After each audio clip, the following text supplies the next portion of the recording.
Hi hello ನಮಸ್ತೆ friends, welcome back to SK cooking channel. ನಾನಿವತ್ತು ತೋರಿಸ್ತಾ ಇರ್ತಕ್ಕಂಥ ರೆಸಿಪಿ ಬಂದುಬಿಟ್ಟು ನುಗ್ಗೆ ಸೊಪ್ಪಿನ ರೆಸಿಪಿ ತೋರಿಸ್ತಾ ಇದ್ದೀನಿ. ಆರೋಗ್ಯಕ್ಕೆ ತುಂಬ ಒಳ್ಳೆಯದಾದಂಥ ಸೊಪ್ಪು ಇದು. ಇನ್ನೂ ಯಾರೆಲ್ಲ ನನ್ನ ಚಾನಲ್ನ ಸಬ್ಸ್ಕ್ರೈಬ್ ಮಾಡದೆ ನೋಡ್ತಾ ಇದ್ದಾರೆ ಪ್ಲೀಸ್ ಸಬ್ಸ್ಕ್ರೈಬ್ ಮಾಡ್ಕೊಳ್ಳಿ. ಹಾಗೆ ವಿಡಿಯೋ ಇಷ್ಟ ಆದರೆ ಲೈಕ್ ಮಾಡಿ, ಪ್ಲೀಸ್ ಲೈಕ್ ಮಾಡೋದು ಮಾತ್ರ ಮರಿಬೇಡಿ, ಲೈಕ್ ಮಾಡಿ.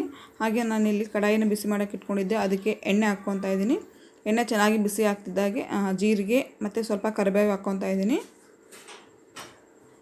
ಜೀರಿಗೆ ಮತ್ತು ಕರಿಬೇವು ಎಲ್ಲ ಚಟ್ಪಡಿಸಿದ ತಕ್ಷಣ ನಾನಿಲ್ಲಿ 3 ಮೀಡಿಯಮ್ ಸೈಜಷ್ಟು ಈರುಳ್ಳಿನ ಕಟ್ ಮಾಡಿ ಇಟ್ಕೊಂಡಿದ್ದೀನಿ ಚಿಕ್ಕದಾಗಿ. ಅದನ್ನು ಹಾಕ್ಕೊತಾ ಇದ್ದೀನಿ. ಇದನ್ನೆಲ್ಲ ಚೆನ್ನಾಗಿ ಫ್ರೈ ಮಾಡ್ಕೊಳ್ಳೋಣ. ಈರುಳ್ಳಿ ಎಲ್ಲ ಸ್ವಲ್ಪ ಕಲರ್ ಚೇಂಜ್ ಆಗಬೇಕು, ಅಲ್ಲಿವರೆಗೂ ಚೆನ್ನಾಗಿ ಫ್ರೈ ಮಾಡ್ಕೋಬೇಕು ಈರುಳ್ಳಿನ. ಈರುಳ್ಳಿ ಚೆನ್ನಾಗಿ ಫ್ರೈ ಆಗ್ತಾ ಇರಲಿ ಅಷ್ಟರೊಳಗೆ ನಾವಿಲ್ಲೊಂದು ಮಸಾಲ ಮಾಡ್ಕೊಳ್ಳೋಣ, ಮೆಣಸಿನ್ಕಾಯಿ ಮಿಕ್ಸಿ ಮಾಡ್ಕೊಳ್ಳೋಣ. ನಾನು ಮೆಣಸಿನ್ಕಾಯಿಗೆ ಇಲ್ಲಿ 5 ರಿಂದ 6 ಹಸಿಮೆಣಸಿನ್ಕಾಯಿ ತೊಗೊಂಡಿದ್ದೀನಿ. ನಿಮಗೆ ಖಾರ ಎಷ್ಟು ಬೇಕು ನೋಡಿಬಿಟ್ಟು ತೊಗೋಬೋದು. ಹಾಗೆ ನಾನಿಲ್ಲಿ 1 ಗಡ್ಡೆ ಬೆಳ್ಳುಳ್ಳಿ ತೊಗೊಂಡಿದ್ದೀನಿ, ಅದನ್ನು ಬಿಡಿಸಿಟ್ಕೊಂಡಿದ್ದೀನಿ. ಇದನ್ನೆಲ್ಲ ಮಿಕ್ಸಿ ಜಾರ್ಗೆ ಹಾಕ್ಕೊಂಬಿಟ್ಟು ಮಿಕ್ಸಿ ಮಾಡ್ಕೊಳ್ಳೋಣ. ಹಸಿಮೆಣಸಿನ್ಕಾಯಿ ಯಾವಾಗಲೇ ಮಿಕ್ಸಿ ಆಗಲಿ ನಾವು ಉಪ್ಪು ಹಾಕ್ಕೋಬೇಕು, ಇಲ್ಲಾಂದರೆ ಕಹಿ ಆಗಿಬಿಡುತ್ತೆ. ಅದಕ್ಕೋಸ್ಕರ ಉಪ್ಪು ಹಾಕ್ಕೊಂಬಿಟ್ಟು ಮಿಕ್ಸಿ ಮಾಡಿಟ್ಕೊತಾ ಇದ್ದೀನಿ. ಇಲ್ಲಿ ಇದನ್ನು ಈರುಳ್ಳಿನೂ ಚೆನ್ನಾಗಿ ಫ್ರೈ ಆಗಿದೆ. ಹಾಗೆ ನಾನಿಲ್ಲಿ ನಾನಿಲ್ಲಿ ನುಗ್ಗೆ ಸೊಪ್ಪು ತೊಗೊಂಡಿದ್ದೀನಿ. ಅದನ್ನು ನೈಟ್ ಎಲ್ಲ ನೀಟಾಗಿ ಬಿಡಿಸ್ಬಿಟ್ಟು ತೊಳೆದು ಇಟ್ಕೊಂಡಿದ್ದೆ. ಅದನ್ನು ಹಾಕ್ಕೊಳ್ಳೋಣ. ಇವಾಗ ಈರುಳ್ಳಿ ಎಲ್ಲ ಚೆನ್ನಾಗಿ ಫ್ರೈ ಆಗಿದೆ, ಇದರಲ್ಲಿ ನುಗ್ಗೆ ಸೊಪ್ಪು ಹಾಕ್ಕೊಳ್ಳೋಣ. ನುಗ್ಗೆ ಸೊಪ್ಪನ್ನ ಚೆನ್ನಾಗಿ ಫ್ರೈ ಮಾಡ್ಕೋಬೇಕು. ಇದರಲ್ಲಿರ್ತಕ್ಕಂಥ ಹಸಿ ಸ್ಮೆಲ್ ಹೋಗೋವರೆಗೂ ಚೆನ್ನಾಗಿ ಫ್ರೈ ಮಾಡ್ಕೋಬೇಕು, ಇಲ್ಲಾಂದರೆ ನುಗ್ಗೆ ಸೊಪ್ಪು ಸ್ಮೆಲ್ಲು ಹಾಗೇ ಇರುತ್ತೆ. ಫ್ರೈ ಮಾಡಿಕೊಂಡ್ರೆ ಟೇಸ್ಟು ಚೆನ್ನಾಗಿರುತ್ತೆ. ನಾವು ಆ ಸೊಪ್ಪು ಯೂಸ್ ಮಾಡಿದ್ವಿ ಅಂತಲೂ ಗೊತ್ತಾಗಲ್ಲ. ನೋಡಿ ಎಲ್ಲ ಚೆನ್ನಾಗಿ ಫ್ರೈ ಆಗಿದೆ.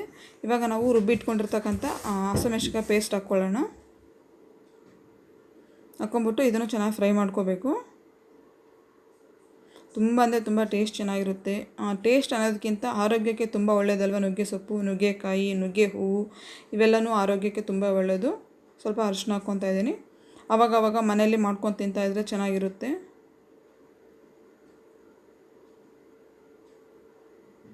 ಹಾಗೆ ನಾನಿಲ್ಲೊಂದು ಮೀಡಿಯಮ್ ಸೈಜಷ್ಟು ಟೊಮೊಟೊ ಕಟ್ ಮಾಡಿ ಇಟ್ಕೊಂಡಿದ್ದೆ, ಅದನ್ನು ಹಾಕ್ಕೊತಾ ಇದ್ದೀನಿ.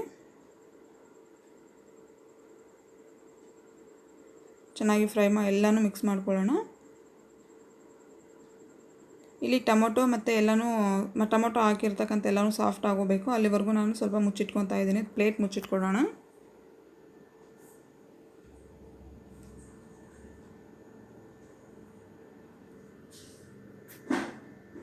ಈ ಟೊಮೊಟೊ ಎಲ್ಲ ಚೆನ್ನಾಗಿ ಸಾಫ್ಟ್ ಆಗಿದೆ. ಇದಕ್ಕೆ ನಾನು ಉದುರುಬೇಳೆ ಹಾಕ್ಕೊತಾ ಇದ್ದೀನಿ. ತೊಗರಿಬೇಳೆ ಆಲ್ರೆಡಿ ನಾನು ಕುದಿಸಿ ಇಟ್ಕೊಂಡಿದ್ದೆ 2 ಗ್ಲಾಸಷ್ಟು, ಅದನ್ನು ಹಾಕ್ಕೊತಾ ಇದ್ದೀನಿ.